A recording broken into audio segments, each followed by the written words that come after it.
Hey there, Susie here. Before we jump into this episode, I want to share a personal story. You might know that I've been in business for many years, almost 30 actually, and I've seen all the parts of the business machine, the best parts, the worst parts, even the boring parts. And one thing I've noticed in all my businesses is the tendency we have to constantly go. We're always going, we're always working, we're always looking towards the next thing. And even though that is part of why business and entrepreneurial life can be so exhilarating, I think we often forget to slow down and just sit with what we've done. I think I went years at one point where I didn't stop moving. I didn't stop working, going. And even though I saw an incredible amount of success at that point, I wasn't nearly as fulfilled as I am right now with my business, which is HerBusiness, helping other women business owners to grow and achieve their dream lives. So I want to challenge you to take this time while you're listening to this podcast to be really present. So don't think about your to-do list. Don't worry about the errands you need to run. Don't worry about the next thing you've got to do. Take the time to really sit with what we talk about, because we do talk about some powerful concepts in this episode, and really reflect on you and all that you have accomplished.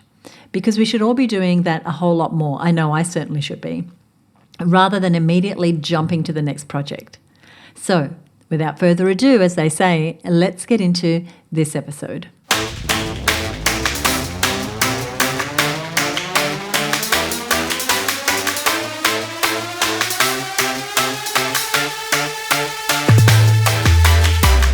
Hey there, it's Susie here. Welcome to another episode of the HerBusiness Podcast. We've got a great episode for you today, and my guest is the incredible Danielle LaPorte, who I had the wonderful opportunity to meet in person about a year ago. We belong to the same mastermind.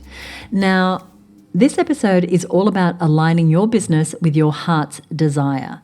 Now, Danielle teaches about the intelligence of the heart, and you might know her as the author of a number of best-selling books, including The Firestarter Sessions, White Hot Truth, The Desire Map, How to Be Loving. She's also the creator of the Heart-Centered Membership and Heart-Centered Leadership Program with over 400 leaders in 30 countries.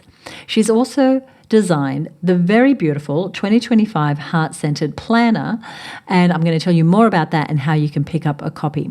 She's also a member of Oprah's Super Soul 100, and her podcast with Love Danielle often ranks on Apple's top 10 in the wellness category.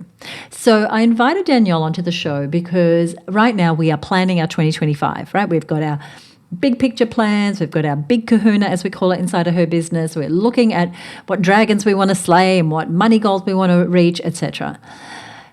All that is great. And I can't wait for you to really understand Danielle's point of view and where she comes from with this concept of goals with soul. So let's go to the interview, and after the interview, I'll give you some next steps as well as details on how to get a great discount on the Heart-Centered Planner. Here we go.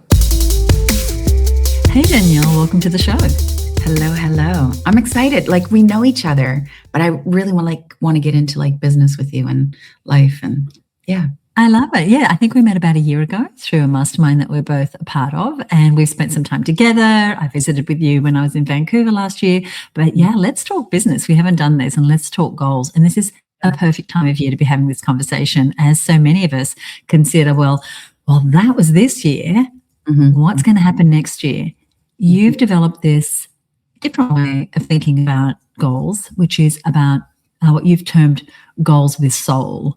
Mm-hmm. Can you talk to me about the difference between soul-driven goals and how we typically hear about goals where it might be a little more coming from ego or having to prove ourselves? Mm-hmm. Mm-hmm. This is my experience. Ego-centered goals, when you reach them, you don't rest. There's that quality of got it. Sometimes you even forget to celebrate. It doesn't sink in. And the questions come almost the same day of okay, what now? Bigger, brighter, faster. There's some form of regret. You reach the goal and you think, I should have had a stretch goal. I would have gone farther. I didn't think big enough. I should have been in a 10X mode. Or you get the goal, and I've had this conversation hundreds of times because a lot of research on this, and there's that emptiness. Mm. And that is a critical point. If people will get more introspective when they feel that emptiness, then you get some beautiful, heart-melting, sad, empowering insights. Like, I've talked to the football trophy winner who realized he just stayed in the league to have his father say he loved him. Oh, I've talked to beyond dozens of women who just wanted love from a parent, had some kind of sister wound, never feeling like they belonged, wanted to be in a position of leadership as a woman so that they could create, like subconsciously almost creating community. And they crush it, they hack it, they slay it, they get the thing, they sell, they have their first launch. And all the numbers, like, looks great on paper, but there's that emptiness.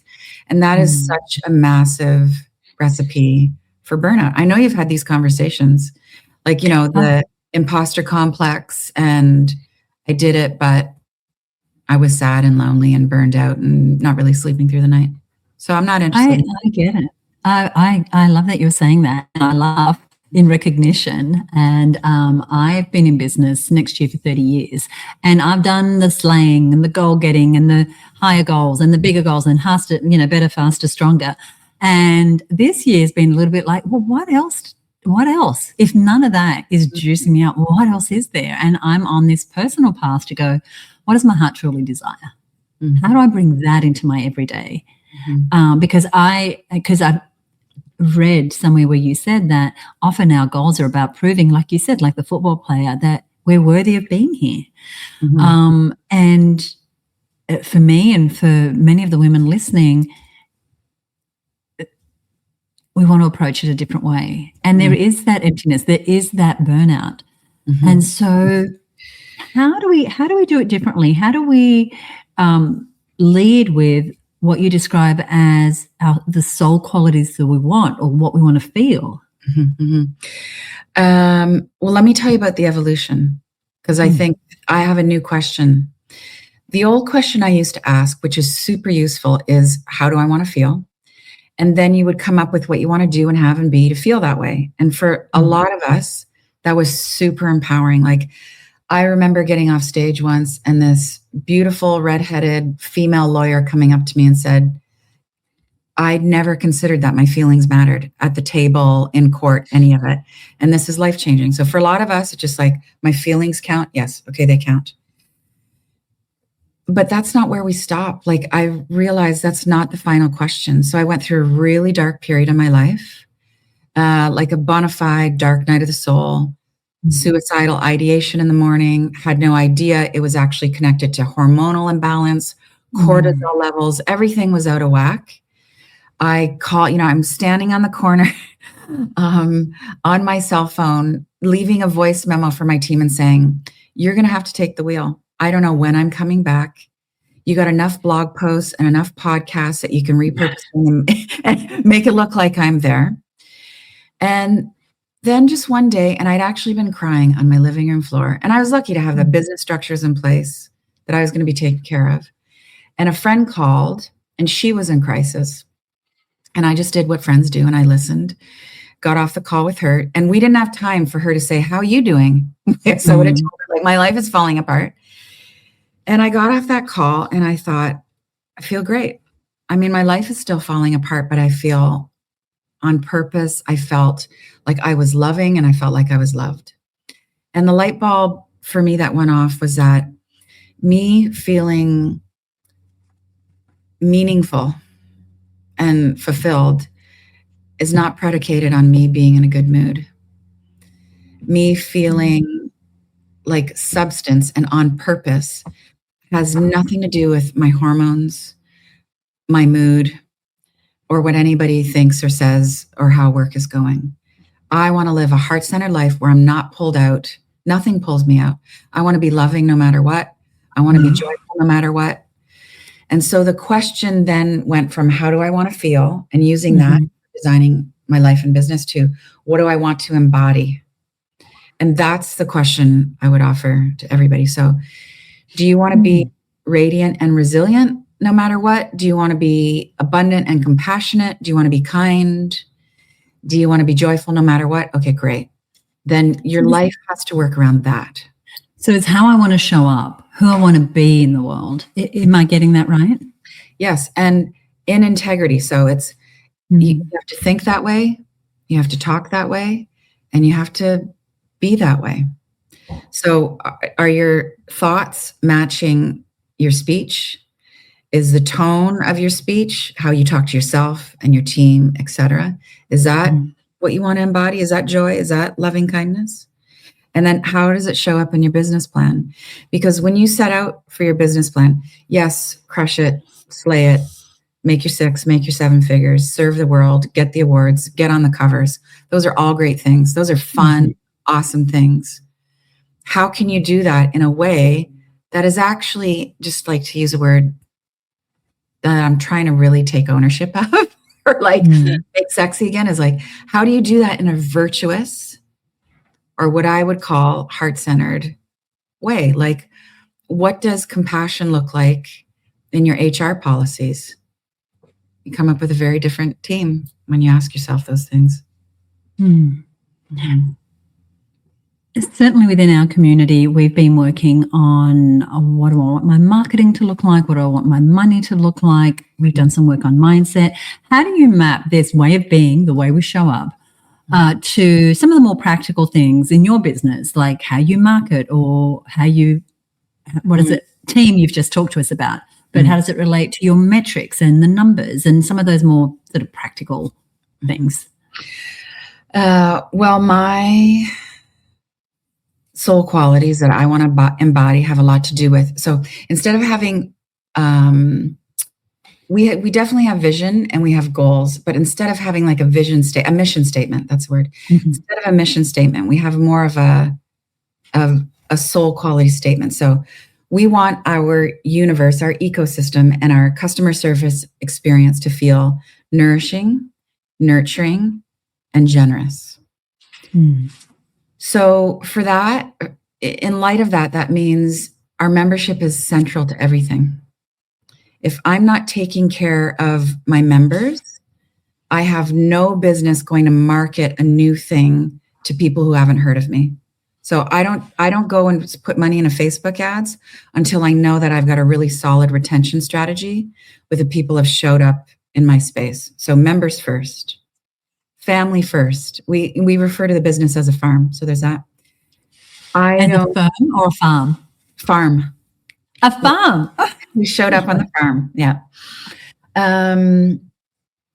It shows up in our pricing. So we have accessibility pricing. We do some pay what you choose events. I used to have a pay what you choose model. 3 options. This helps us donate to charity. This helps us grow as a business. This helps us just break even plus 15%. It shows up a lot in how we market. So I try and do clean pricing. So I know there's lots of data with pricing psychology, and that $4.99 sells more than $500, but we all know it's $500. So I try and speak to the highest intelligence of somebody. And I don't do like this hammer languaging on what the problem is and how I can solve it. All of my language is around common ground. I've been there. I'm here to serve. I hope you resonate. And my marketing philosophy for years, I wrote about this in the Fire Starter sessions, is you radiate and you state the facts. So I stand on my purpose. I'm here to help alleviate suffering, help you be prosperous and joyful. And I have a lot of proof. I can state the facts to back that up.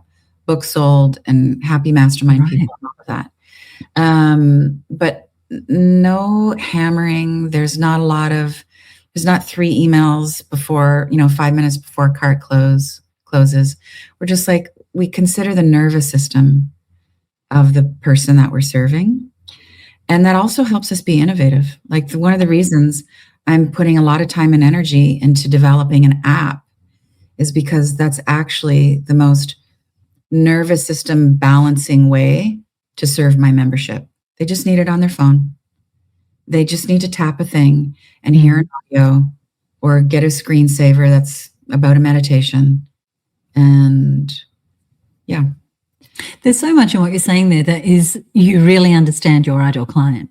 because the people who are doing launches the traditional way or communications a different way, maybe their client is a little bit different. And for each of us, I think it's so important as we set our goals. I want to make this many sales. I want this many new clients. I want this many people on retainer, is that we really understand who we're speaking to, and that we are also in that bringing our authenticity into that. And we all know, I think, when we're on the line of where we're just doing the thing because that's the formula, but it doesn't feel in sync with who we are.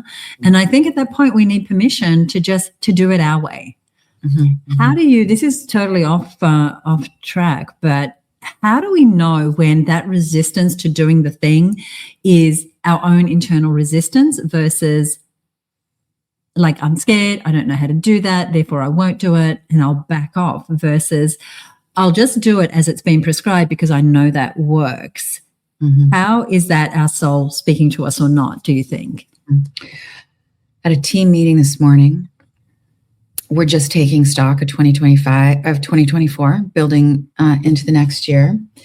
And, we had a project that we did great on. It was profitable, but it didn't like blow our skirts off and like we wanted it to.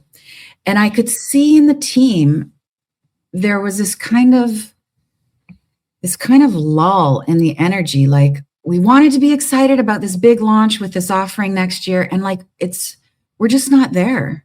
And so one, transparency and honesty with how everybody's actually feeling. And it doesn't mean you're not going to launch it. None of that, but just like, how's everybody feeling? And we kind of walked around and everybody's like, I feel a little bummed out and let down by this. I didn't quite like how the thing turned out. And it really helped us like with our priorities. So transparency is number one. I know that I can be really impulsive and a little bit, and some of that impulsivity can be hard to tell if it's wisdom or if it's panic. But today in our team meeting, so my chief of staff was like, I think we're panicking a bit. Because I was like, we can make 250 grand in 3 days if we just do this thing and launch this thing and promise this thing that I don't really want to do, but I want the rush and the stability of that influx. Whereas if I just breathe and stick with the plan that I made when I was sane and not emotional, when I was lit up and we're on a team retreat and everybody has balanced blood sugar and we're happy and we're like really, our nervous systems are actually balanced. We plan from that. The impulsivity comes from panic and I want to pivot to me. And the pivot comes from fear. So let's look at what we did when we were together and regulated. Let's just breathe. And let's just know that it's all an experiment. It's all an experiment all the time. Nothing is guaranteed. Nothing is guaranteed to work. And this is the beauty of being an online business. This is actually, the light side of this breakneck speed that everybody's launching at is you do get to pivot and go, oh, that didn't work. Okay, I'm going to do this. I really love what you're saying there about the panic, because I see it all the time in our community, and I'm certainly guilty of it myself. We make our goals. We think we're really clear. We had a half-day planning day for our community the other day, and they've created these beautiful goals. They're my strategic objectives, the projects I'm going to work on. And I know the minute that very first project is either behind or the numbers aren't kicking in, that it's going to be, I was going to swear, and I don't on this podcast, but anyway, it's going to be a scramble to then, do whatever it takes. And so that's interesting that you said, what was the decision I made when I was sane? And so how do you stay connected with these goals with soul in the times where it does feel like this is tanking? I have a goal. I want to get the goal. You've said that you pivot. Is there anything else that you can tell us there and coach us on what to do when things aren't turning out the way that we had planned when we were sane? I am not my goals. I am not my brand. My launch numbers, my clicks, the bottom line has nothing to do with my value as a human. My work is personal. I am here to heal my wounded self. I am here to embody peace and love. And I do that through a business. I do that through relationship. I do that through parenting. My business is my personal development program for my life. Yeah. And so if I stay in ego about being a legacy, crushing it, hacking it, slaying it, 10xing it, I will burn out. I will get cranky. I will overeat. I will not be as prosperous as sane as I can be. So I get back to, I check in with my soul. I have a regular spiritual practice. I am really clear on on why I'm on the planet, the life I want to live. And we have 2 numbers on the team for goal setting. One is called the Be Well number. So it's like we keep the lights on, we break even, and it's more than just break even. So like you could bump that up by 25%. Everybody is paid really well. We've got room on the bus for 1 or 2 more rock stars. Company pays me whatever it owes me. I can dip in and go buy something if I want, like, take out money for an investment. We have luxurious team retreats, and I've got 6 to 9 months of runway for the business in the bank. Okay, so what's that number? Great. Okay. And then what's our 10x number? Anything beyond the Be Well number is delight, is gravy. Like we don't have to have this rapacious. And do I want 10x? Yeah, I want 10x. But I have multiple levels of 10x. I want 10x more results with my community. And for me, that means, I just taught a class today. Hey, everybody, please, 21 days of this forgiving practice. Please check in on the app and let us know, how's your relationship with your mother-in-law going? How's that critical loop you've had with yourself about that big mistake you made? Is this actually working? And that's the version of 10x. Yeah, that's how I stay. Oh, I always feel so much calmer when I'm in your space. I'm sure that's one of the gifts that you bring to your community. It's like, Susie, take a chill pill, relax. So much doesn't matter. And we're acting, we're online, we're filtering it, we're formalizing it and acting like all of this stuff really matters. And it doesn't. Yeah. I want to talk about this beautiful manifestation that you've had, which is your heart-centered planner. I have one at home. It arrived just before I stepped out of Sydney for a week away. And part of the tagline is get your soul on the agenda. I know thousands and thousands of men and women have already acquired one in order to have a different year to what they've had before. Can you tell us about the planner and more so your intention for it and how it's going to work into our lives? It works. 300,000 people went through the core methodology of this. It is taking into consideration your nervous system. So at the end of every week, I ask you questions. There's a weekly reflection and then a weekly projection. And the weekly reflection is asking you 2 things. When did you feel like you went into fight, flight, freeze, or fawn? And what threw you off center? And then when did you feel really lit up and vibrant and strong? And what helped you be that way? Can you imagine asking yourself that every Sunday? I'm never making promises, but it could be life-changing, possibly. And then I've built in a quarterly relationship reflection. This is one thing that's missing in so many calendar agenda systems is what's the thing that's throwing you off? It's the argument with your beloved. It's the longing for a beloved. It's the in-laws. It's all the things. And how often do we stop and check our relationship with ourselves, with our inner child and our shadow stuff and our mean girl? So we do that every quarter. It's super simple because it's got to be simple. I love systems. I mean, everything I do is a system. And then it's a daily gratitude check-in.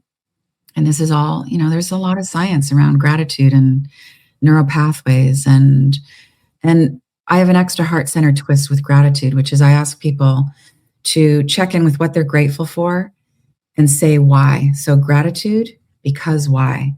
Because when you get more specific about it, So there's one thing to say, I'm grateful for my career, but why? Oh, creativity, connection, service, luxury, whatever it is. And I have guiding questions. What are you creating? What do you want to embody? And how can you love your way through? And then it's really beautifully designed in Helvetica. Well, like I said, I've got mine. It arrived just before I left Sydney. I'm looking forward to diving into it and having your guidance over the next 12 years to have more connection with soul, as I work through my days. Thank you so much also for the generous discount you're giving our listeners to go ahead and get their planner. And what I want to let everyone know is that we are not being penalized because we're in Australia. Yes, no. Shipping is $9 everywhere in the world, Bermuda Triangle, expedited. And it's a planner and an app. You're coming into this whole ecosystem. I'm checking in with you every Sunday. There's a whole calendar about what's happening astrologically, holiday-wise. It's a thing. It's a way. Yeah. I love it. Here at Her Business, our tagline is do what you love every day. What does a day in Danielle's life look like when you are doing what you love? Oh, great question. I'm really lucky that I live in Vancouver and I live by the beach. So there's usually some kind of seawall walk. But I have a morning practice, and usually that's some form of meditation, reflection, and then some yoga. And it can be as simple as 3 sun salutations and a little breath work, and I'm set for the day. Sometimes it's I get my 6,000 steps in the morning, and I walk facing the east and prana and life force and all of that. And then it doesn't matter what time I could wake up at 4:30 a.m. and somehow I do not sit down and work until 10 a.m. Happens all the time. Now, I've checked in. I've done a little Slack. I've probably posted something while I'm doing my avocado on gluten-free toast, but I'm not at my desk until 10. And then I work until 5, 6, sometimes 7. I'm in a phase now where I travel pretty freely. I'm trying to get a little more sane with not having to record 25 podcasts so I can go on vacation. And I don't have meetings on Mondays ever. Nobody on the team does. We have one director's meeting, everybody Tuesday mornings. I have 1 week a month that is called my Creative Cave Week, where no communication whatsoever. And I love it. I love it. I love it. I love it. I have something that I call a clear week, which is where I'm not doing meetings. I meet with the team, but I don't do any external meetings. Is your Creative Cave no communication with anybody, even on the team? Nobody. I want to lay on the floor and think about my next idea. I want to spread things around. If I want to sleep in, I sleep in. If I want to eat breakfast for dinner while I'm mapping out podcasts or a new book, I just want to do that. Next level. I love it. Hey, it really thank helps you so much. Okay, let me say one more thing. Me doing that helps my team be self-managing. They want me out so that they can carry. It works. Go on vacation. I love it. I love it. It's next level from what I know, what I've been practicing for the last few years. And I love what you said about not feeling like you have to kill yourself just to get some time away by having to do all the things. You're getting creative around guys, you've got podcasts, just recycle them, do a best of, thinking outside the box. Thank you so much. And I love your ideal day. It's fabulous. I love the not being, not officially starting till 10 and all the things you said. Is there anything you'd like to leave us with? I've been hearing a lot of murmur right now about fear of the future and the economics and politics and health things and all the things. And I just want to remind everybody in this space that the future is not written. It is untold. And it really, the quality of our thoughts influences what we're going to magnetize into our life. And to really concentrate on nourishing thoughts. You get to choose your thoughts. And one question I can leave everybody with is, when you have the awareness to notice your thoughts, just like, oh, this is this repeating thing, this story, this great thing, this negative thing, this positive thing, ask yourself what might happen, just might. What might happen if you allow that thought to continue? And that is a great way to design your day and your life. Yeah. Danielle, thank you so much. I wish you the most amazing new year. Thank you for helping us create ours. And thank you so much for joining me here on the show. How good was that? And isn't Danielle's voice such a beautiful tone? It always calms me when I listen to her podcast or when I speak to her in person, like we just did. Before we wrap up, I want to take a moment to reflect on something Danielle said that really hit home for me. That idea of achieving a goal but not allowing ourselves the time to celebrate it. How often do we as women business owners push ourselves to reach one milestone only to immediately focus on the next thing we need to do? It's like we're on this never-ending hamster wheel, running, getting a heck of a lot done, but never stopping to acknowledge ourselves, to acknowledge what we've done. And honestly, sometimes, even when we do hit our big goals, there's that unexpected emptiness that creeps in. And it's like this reminder that success isn't just about checking boxes or hitting numbers. It's about how we show up, how we feel, what truly fulfills us. I know I've been there, that empty feeling, and I'm sure you can relate. That's why Danielle's approach really resonates so deeply. Taking time to pause, to reflect and align your goals with what truly matters to your soul. And I want to thank Danielle so much for coming on the podcast and really being so open and honest with her story. I know she inspires so many women business owners to really show up for themselves. And I encourage you to grab Danielle's heart-centered planner. Mine is upstairs, ready to be broken into as the new year comes to us. So we have in our show notes a link with a code where you can get 20% off. And so she's poured so much love, energy, and intention into it. And Her Business Podcast listeners get 20% off with the code BizLove20. That's BizLove20. It's beautifully designed, thoughtful, could really change the way you approach your days, weeks, and even your years. And you'll find the link in the show notes, as I said, which are over at herbusiness.com/287. I want to thank you for tuning in this week, and I hope that you've gained something valuable from this episode. I'd love to hear from you what it is that you're taking away. So feel free to leave me a comment on the socials. You'll find us at HerBusiness on Instagram. And join us for the next episode where there'll be more inspiring stories and lessons from successful female entrepreneurs. I love doing this show for you. I really appreciate you listening. And I hope that if you enjoyed this episode, you'll share it with a friend, someone who you think will benefit from this message of Goals with Soul. And once again, you'll find more details about Danielle over at herbusiness.com/287. Thank you so much for listening. I'll see you next time right here on the Her Business Podcast. Bye for now.